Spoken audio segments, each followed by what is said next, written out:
This morning we hosted an employer resource fair for family intervention, mental health resources. Our goal is to be that resource for our manufacturers.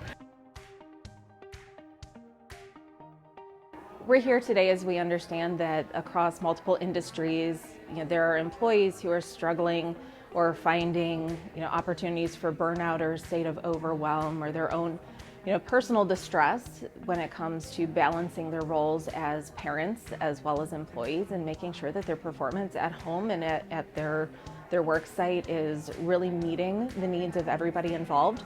So really coming together today to talk about kind of what are some of the trends that are being identified, and as a community, how can we really rally around so that we have not only healthy young people, but also a healthy workforce. We're here today because the social service agencies were having meetings and there were a lot of behavioral problems with children that parents were having to deal with, and we realized this has an impact on the employers because parents have to take off of work, their children are sick, they need to go to juvenile court for sessions.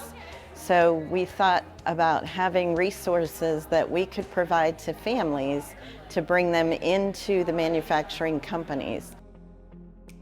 So it was a good day for people to be able to come in. A lot of HR professionals attended and learned about those resources that they can provide to their employees. The healthier your employee and their family is, the better off your employment environment is. We were happy to partner with Salvation Army and a number of our mental health organizations here in the county